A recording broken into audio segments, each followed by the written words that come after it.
Hello everyone. I hope you all are fine. So बच्चों, in last class we were discussing about alternative dispute resolution. That is ADR. We were discussing about alternative dispute resolution. In short form, we call it ADR. So in ADR, I told you what is ADR. बच्चों, we have discussed that Indian judiciary system is the oldest judiciary system, but Indian judicial system, it means the courts are becoming inefficient to solve the cases because the number of pending cases in the Indian courts are increasing day by day. Even after setting up thousands of fast track court, millions of cases have been settled, but still the problem is arising and the number of pending cases are still increasing day by day. Now, to deal with such a situation, ADR, alternative dispute resolution, can be a helpful mechanism. It resolves the conflict in a peaceful manner where the outcome, whatever the result of the conflict is accepted by both the parties. One of the most important feature of ADR is to resolve the dispute in a cost-effective manner, as you do not have to appoint any lawyer. Plus, it is time-consuming. You do not get dates like the court gives you keeps giving you date, because in courts number of cases are very high, number of pending cases are very high, and they have to listen and they have to solve each and every case. That is the reason they keep on giving you date, because the workload is very much on the court. But in ADR, it is less time consuming as they do not give you the code. The result is fast. ADR is capable of providing a substitute. As I told you, it is a substitute of resolving that dispute. Instead of going to court, you can go to ADR, you can take the help of ADR and your dispute will be resolved. ADR offers to resolve all type of matters including civil, commercial, industrial, family, etc. Where people are not being able to start any type of negotiation and reach the settlement. But in ADR, we use this neutral third party who helps the parties in the dispute to communicate, discuss the difference, and resolve the dispute. So in ADR, a neutral third party is appointed. That party will communicate between both the parties of the dispute and it will try to resolve the dispute. What is the importance of ADR in India? To deal with the situation of pendency of cases in Court of India, ADR plays a significant role in India by its diverse techniques. ADR mechanism provides scientifically developed techniques to Indian judiciary, which help in reducing the burden on the courts.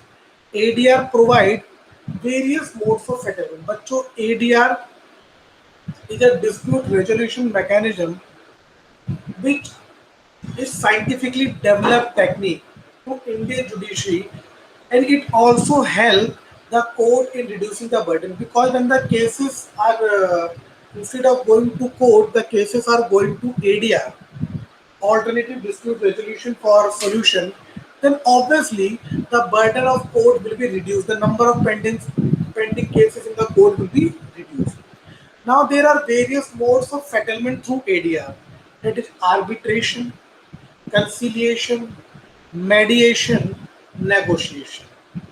Here, negotiation means self reconciling between the parties to resolve their dispute, but it does not have any statutory recognition in India. What are the advantages of ADR? But so first of all, it is less time consuming because people resolve their dispute in a short period as compared to courts. Secondly, it is cost effective method. Why it is cost effective method? It solves, it save lot of money if one undergoes in litigation process, because if you go to court you have to hire a lawyer also. So in ADR you do not have to hire any lawyer. It is a cost effective method.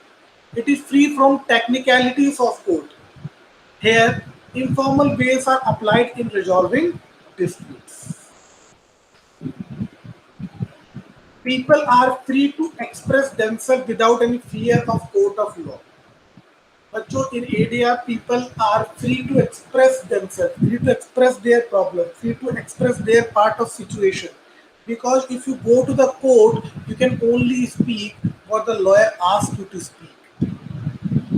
So people are free to express themselves without the fear of court of law.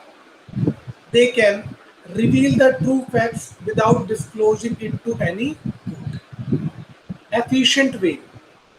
There are always chances of restoring relationship back as parties discuss their issue together on the same platform. So बच्चों, the parties in the dispute can restore their relationship back because in ADR they solve the dispute in a peaceful manner and without the formalities of the court. It prevents further conflict and maintains good relation between the parties. It preserves the best interest of the parties. Now, various modes of alternative dispute resolution. What are the various modes of ADR, alternative dispute resolution? Number one, arbitration. Number two, conciliation. Number three, mediation. And number four, negotiation. Now let us discuss all these in detail in one by one. Let us discuss all these in detail.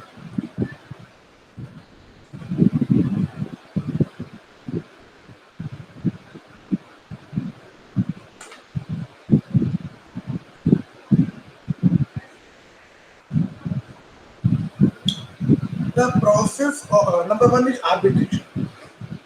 The process of arbitration cannot exist without valid arbitration agreement prior to emergence of dispute.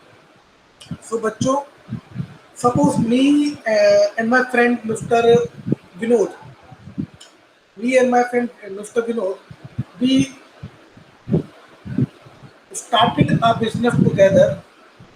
We made an agreement that if there is any dispute, me and my friend Vinod, we want to start a business of toys. We want to start a business of toys manufacturing. So when we made the agreement, we put a clause that if there is any dispute in between both of us in future, then we will not go to the court. We will not go to the formalities of courts or the legalities of the court. We will resolve that dispute by arbitration. So the process of arbitration cannot exist without valid arbitration agreement prior to the emergence of dispute. In this technique of resolution, party refers their dispute to one or more persons called arbitrator. In this process, we appoint one or more arbitrator. The arbitrator will listen to both the parties and the arbitrator will come on a fair settlement. Now, whatever decision is given by the arbitrator is bound on the parties and their decision is called as award. Decision of arbitrator is bound on parties and their decision is called award.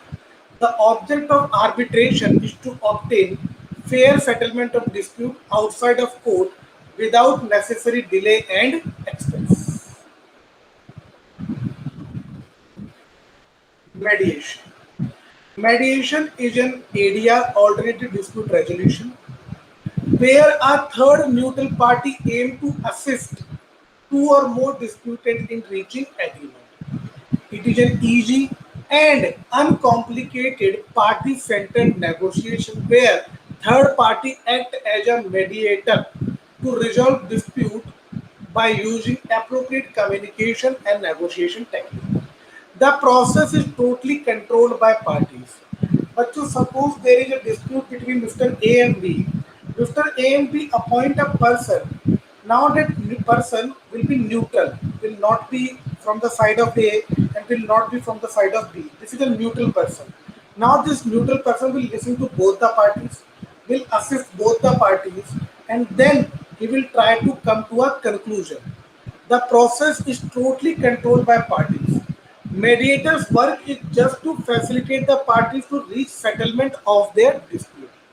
Mediator does not impose his view or make no decision about a fair settlement should be.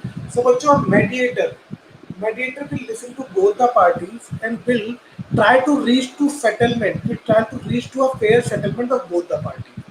Mediator cannot impose his views and make no decision about a fair settlement. Conciliation. Conciliation is a form of arbitration, but it is less formal in nature.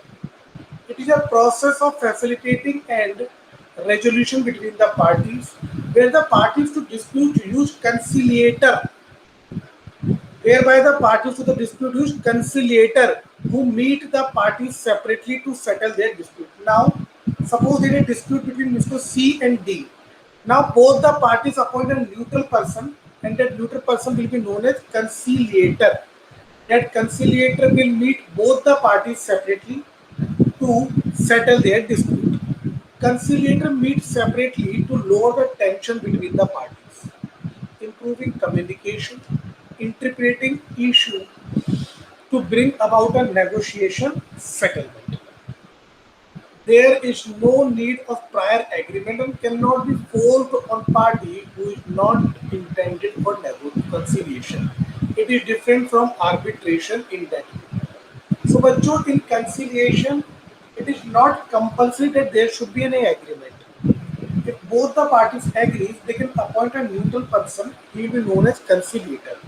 The conciliator will meet both the parties separately, so that he can lower the tension between both the parties.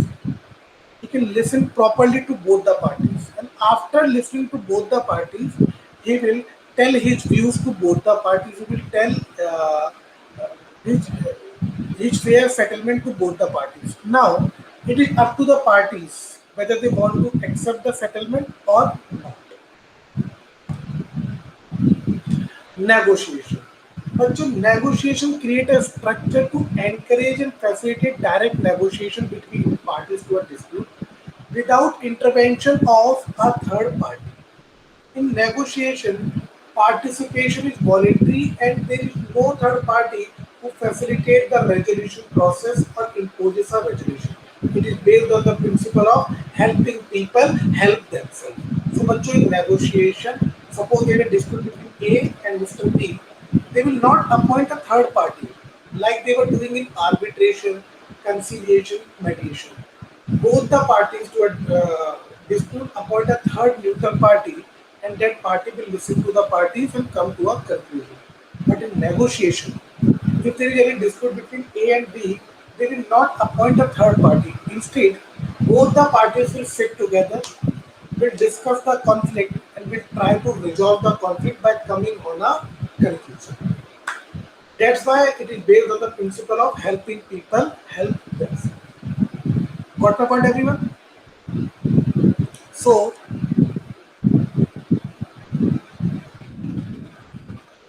we have discussed the topic alternative dispute resolution, that is ADR. Again, I am telling you, बच्चों, Indian judiciary system is becoming inefficient day by day because the number of pending cases are increasing.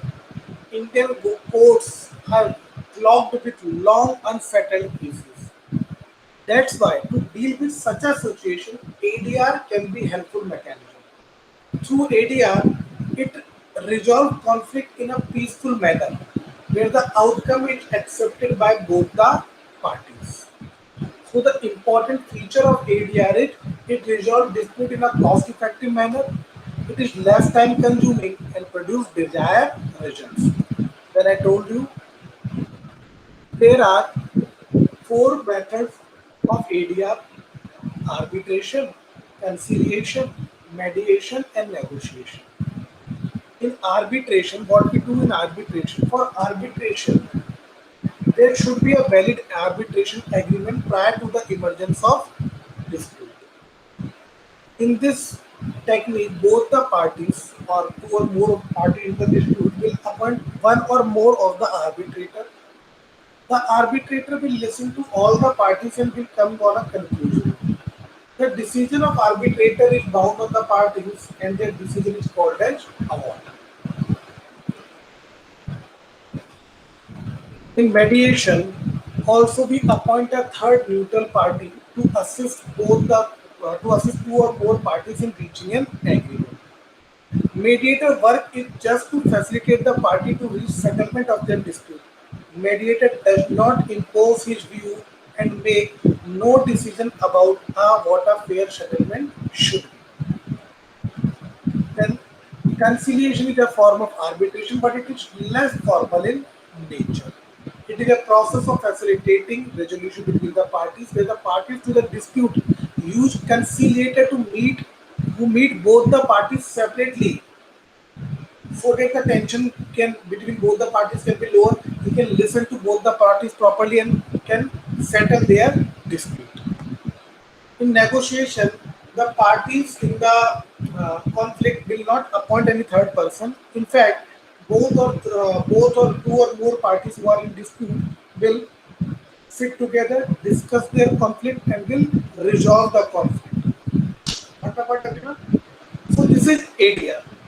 Now, बच्चों, your alternative dispute resolution. This topic is completed. Now I am going to start a new topic, that is Companies Act. Your fifth unit is based on Companies Act. So let me start the topic Companies Act.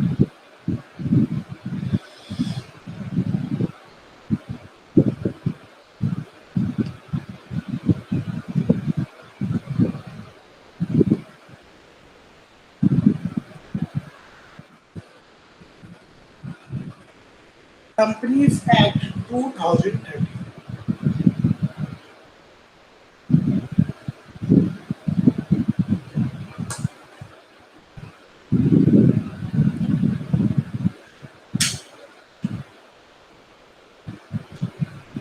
Sir, what is Companies Act 2013?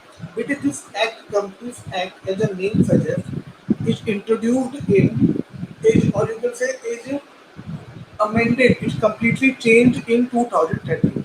The Companies Act was formed in 1956. After Companies Act 1956, new Companies Act has been introduced in 2013. So now, what all the companies in India have to follow Companies Act 2013. In Companies Act 2013, every company will have to follow the procedures and rules which is laid down how a company should operate, what certificate should company should operate, how many directors should be there, how many members should be there, whether they can issue the share, how to issue the share, everything which is related to the company, everything which guides a company is included in Companies Act 2013. So now let us discuss what is Companies Act 2013. What is a company? बच्चों, a company is a voluntary association of persons formed for the purpose of doing business having a distinct name and limited liability. बच्चों, company is a voluntary association of member. Every member of person, every person who is related to company can join the company voluntarily. No one can force any person to join a company. So company is a voluntary association of persons formed for the purpose of doing business. The purpose of forming a company is to do any business. Having a distinct name, the name of the company is different from its shareholder. The existence of company is different from its shareholder. It means the relationship between a shareholder, it means the owner, shareholders are the owner of company. Between the owner and the company is like debtor and creditor. If the company has given something to shareholder, the company will take it back. If the company has taken anything from the shareholder, the company will have to return it. It means company and shareholder both are different persons.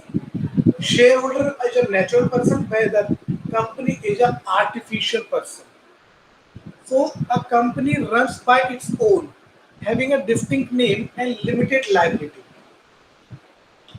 Company is a artificial person created by law. Company is a artificial person, but your company will also be treated as a person. Company can enter into any contract, or any person can enter into a contract with the company. So a company is an artificial person which is created by law. A company means a group of persons associated together for the attainment of a common end, socio or economic.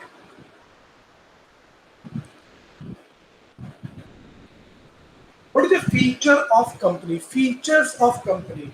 Body corporate. An enterprise is established according to the provision of law. Enforced frequently. In India, the enterprises are registered and established under the company's law, excluding the insurance and banking enterprises for which a definite law is furnished for. But so every company who want to form in India has to follow the provisions of law under Companies Act 2013. An enterprise is, and a company is established according to the provision of law. In India, companies are registered and established under companies law, excluding insurance and banking enterprises, because for insurance and banking enterprises there is a different law. There is a different law, and they have to be uh, established as per that law. Separate legal entity. A company has a definite legal entity which is different and independent from its member. It can hold and deal with any sort of property. It can get into contract and open a bank account in its own name. I told you, bacho, a company is treated as an artificial person, different from its owners. If the company has taken anything from the owner, the company has to return it. If the owner has taken anything from the company can take it back. Because the relationship between the company and the owner is like debtor and creditor. They will not be treated as the same person, they will be treated as separate persons. So a company, a company has its own legal entity. A company is formed by law. It's a natural person. A company can purchase any property. A company can get into any contract. A company can open a bank account also in its own name. But my point? Limited liability. The liability of shareholder of a firm is restricted to the amount due of the share, is restricted up to the unpaid amount of shares.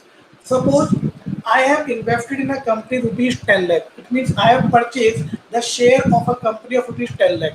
But till now I have paid only 5 lakh rupees. Now my liability will only be up to rupees 5 lakh, which is unpaid.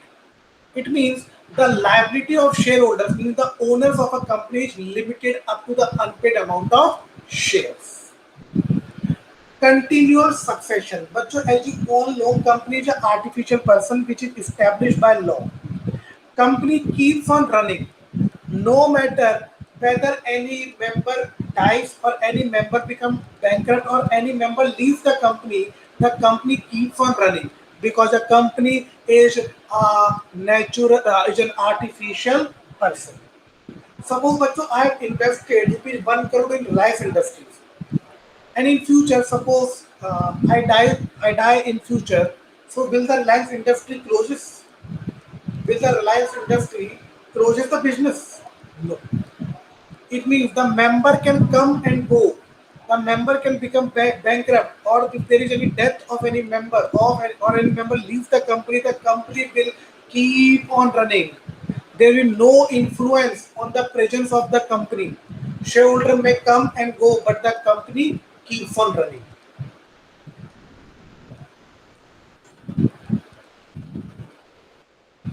Common field. But as you all know that if I want to enter into in a contract, suppose I made a contract with Mr. Ram that I will sell Mr. Ram my house for 5 lakh rupees. Mr. Ram given me 5 lakh rupees, I have given my house to him. But for that we made an agreement, and that agreement will only be valid if I made my signature. And Mr. Ram will also make the signature. So it means art natural persons made their signature to enter into a contract. Same I told you, company. Company is also natural person, but a natural person cannot make signature. That's why for company there is a seal, there is a stamp of company. So if a company want to enter into any contract, the company have to put the stamp, rubber stamp on that contract. Then only that contract will become valid.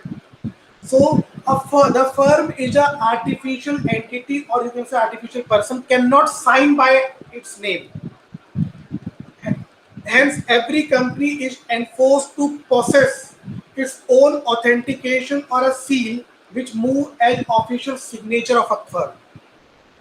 Any document which does not carry the common authentication of the firm is not necessary on the firm. What is transferability of shares?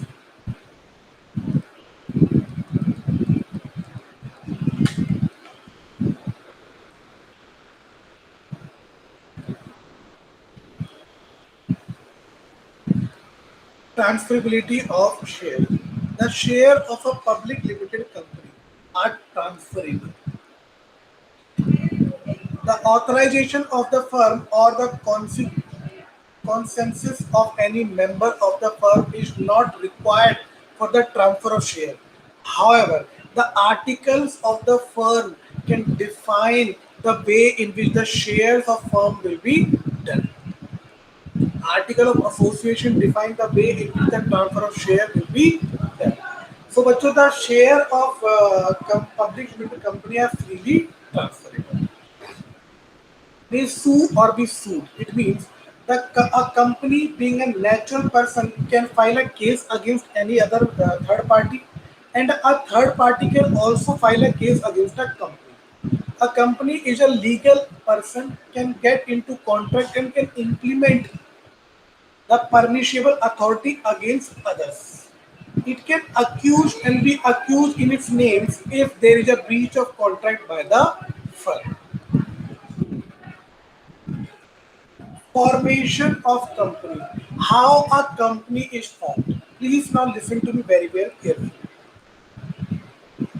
Formation of a company is a process of registering business with registrar of company. So, bachcho, if you want to form a company, suppose I want to start a company of mobile manufacturing. So, if I want to start the company, if I want to form the company, then I have to get my business registered with the registrar of company.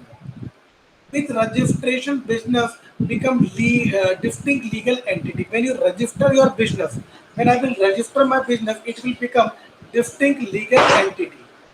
The process is also referred as incorporation of company. But so this process is known as incorporation of company. So how can you form a company? You have to register your business with a registrar of company. After that, your business will become a distinct legal entity, and this process is known as incorporation of companies.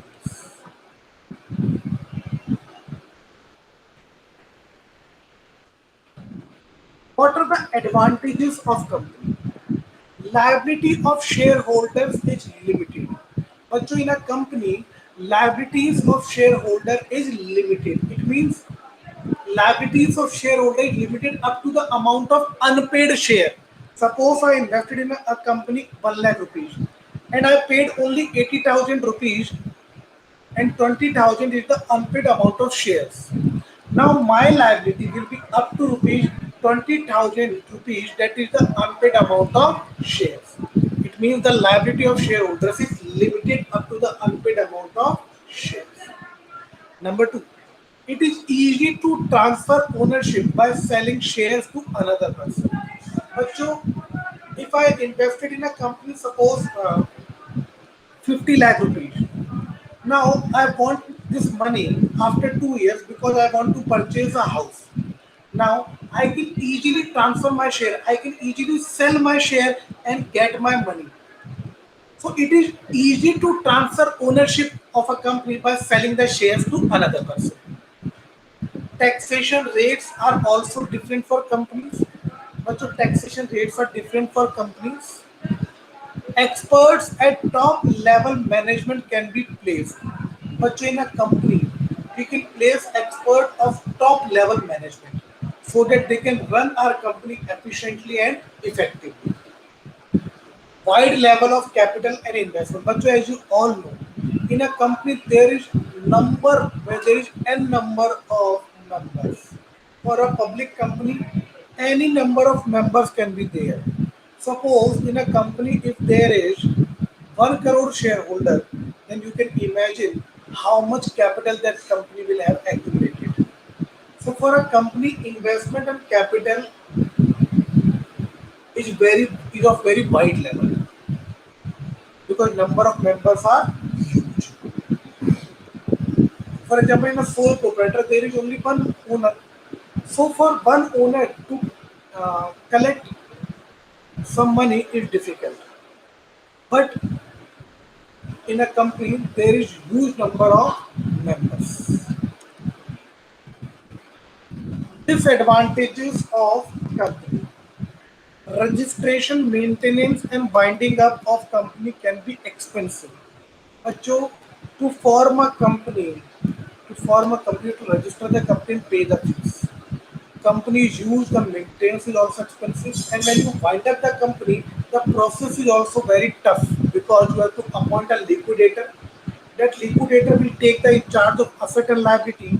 The liquidator will sell all the assets and will repay the liability.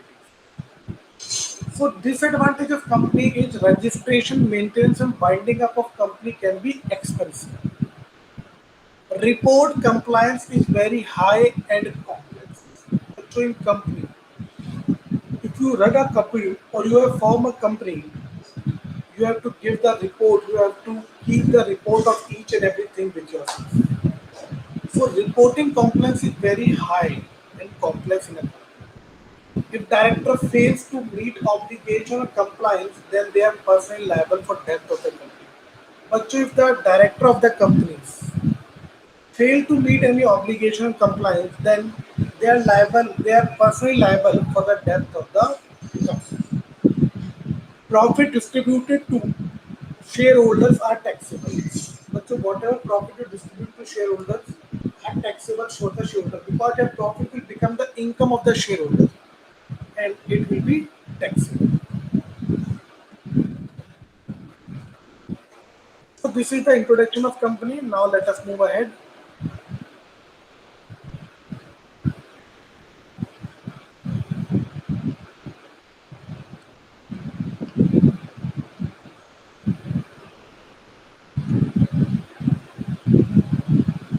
What is lifting the corporate wheel? What is lifting the corporate wheel? So for example, I formed a company. I told you that company and the owner both will be treated as different persons. A company will be treated as a legal artificial person and shareholder me, I'm a natural person, but we both will be treated as different person. Suppose this is a company and this is me who incorporated this company.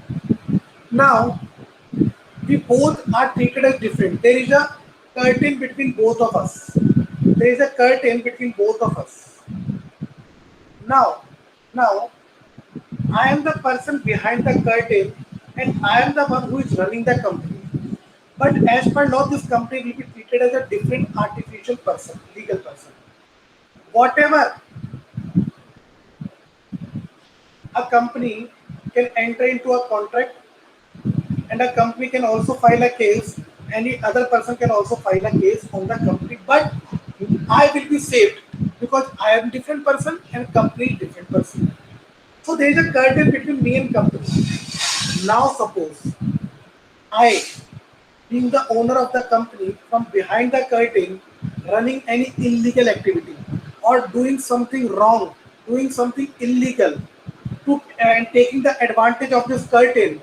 That if I do anything illegal, if I do any fraud, if I do anything that is wrong, I will not be liable. The company will be liable. The company will be liable because this curtain is there. I am taking the advantage of this curtain. So the government says, the Companies Act says that if you take the advantage of this curtain and do anything wrong, anything illegal, any fraud, then this curtain will be removed and you and company will become one. It means I will be personally liable for anything which is done to take the advantage of this curtain.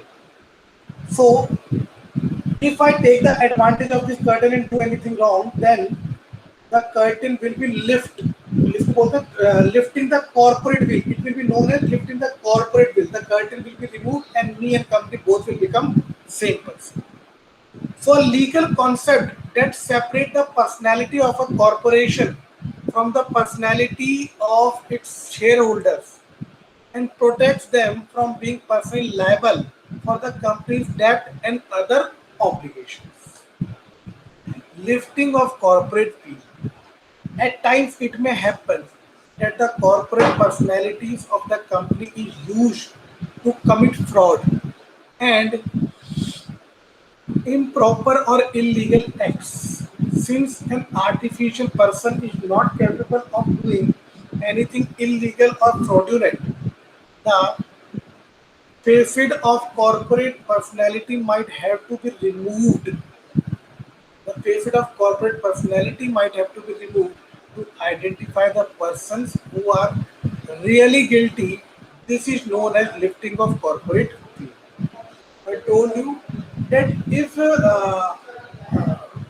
if anything which is done by the company which the company is incapable of doing, any done by the owner, or any act which is illegal or anything fraud, then the government will lift the corporate wheel and the director or the shareholder will be personally liable. This is known as lifting of corporate wheel. I hope you everyone know now what is lifting of corporate wheel. Now, but in next class we are going to discuss classification of companies.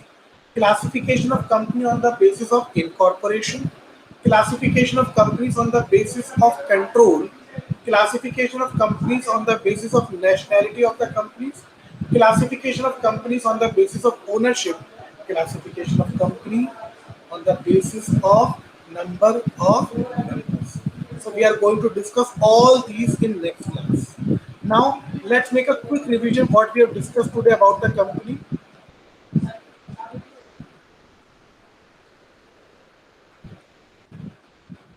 Let's make a quick revision. I told you a company is a voluntary association of person formed for the purpose of doing a business, having a distinct name and limited liability.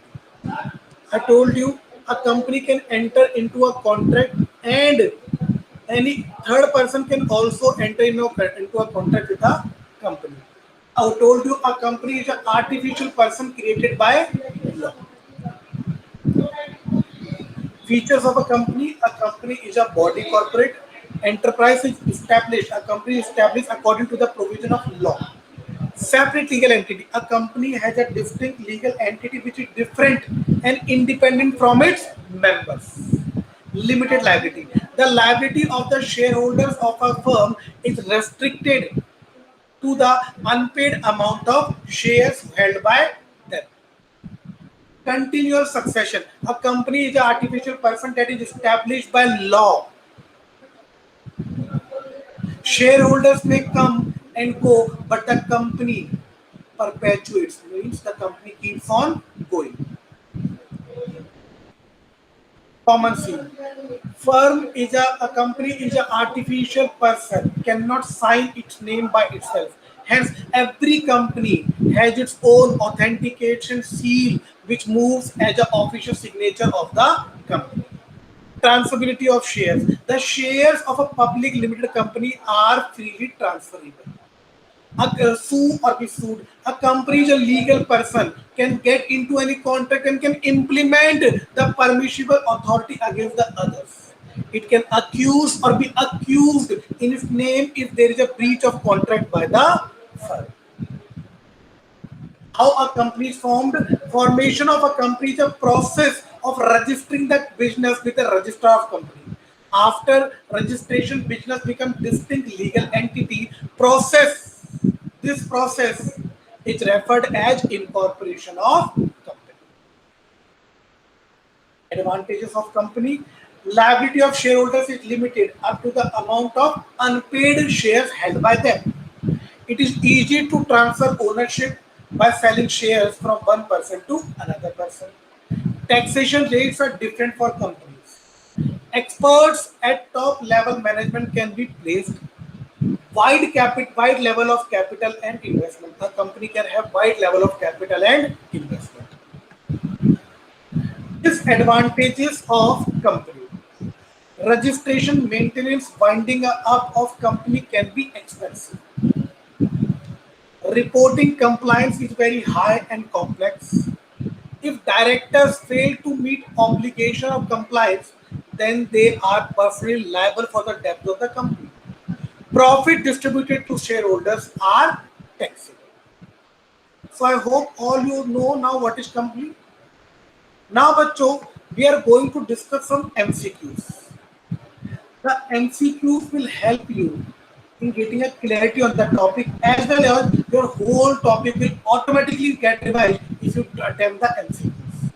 That's why at the end of every class I give you some MCQs. Please try to attempt these MCQs. It will help you in getting the clarity on the topic. Let us discuss what it is written here. What is ADR stands for? A. Another dispute resolution. B. Alternative dispute resolution. C. Anytime dispute resolution. D. None of the above. The answer is B. Alternative dispute resolution. Dash can be helpful mechanism. It resolves conflict in a peaceful manner where the outcome is accepted by both the parties. A. Fast track court. B. ADR, alternative dispute resolution. C. Both fast track court and ADR. D. None. Answer is B. ADR, alternative dispute resolution. Features of ADR is: A. It resolves dispute in cost effective manner. B. Less time consuming. C. Produces desired results. D. All of the above. What is the feature of ADR? Feature of ADR is all of the above. It resolves dispute in cost effective manner. It is less time consuming. It produces desired results. ADR provides various forms of settlement, including arbitration, conciliation, fast track court, or D, both A and B, arbitration, conciliation. बच्चों ADR provide both arbitration and conciliation. Answer is D, both A and B. The process of dash cannot exist without valid arbitration agreement prior to the emergence of dispute. The process of arbitration, conciliation, mediation or negotiation. बच्चों, the process of A, arbitration cannot exist without valid arbitration agreement. In dash, participation is voluntary and no third party who facilitate the resolution process or imposes a resolution. In dash, participation voluntary, there is no third party. A. Arbitration. B. Conciliation. C. Mediation. D. Negotiation. Answer is D. Negotiation. Dash is a alternative dispute resolution where a third neutral party aims to assist two or more disputants in reaching agreement. Arbitration, conciliation, mediation, negotiation. बच्चों, the answer is conciliation. Dash is a voluntary association of persons formed for the purpose of doing business, having a distinct name and limited liability. A. Partnership. B. Sole proprietorship. C. Company. D. LLP. Answer is C, company. Advantages of company. Liability of shareholders is limited. Yes, it is an advantage. Registration, maintenance, and binding up of company can be expensive. It is a disadvantage. C, reporting compliance is very high and complex. It is also a disadvantage. Answer is A. Liability of shareholder is limited. Only this is an advantage of company. Disadvantage of company. Reporting compliances is very high and complex. B. It is easy to transfer ownership by selling share to another person. C. Experts at top level management can be placed. D. Wide level of capital and investment. So disadvantage of company is A. Reporting compliance is very high and complex. So bachcho, today we have started the topic companies. In next class, we are going to move ahead and we are going to start the topic classification of companies. So thank you everyone for joining. Please take care, stay safe, stay healthy.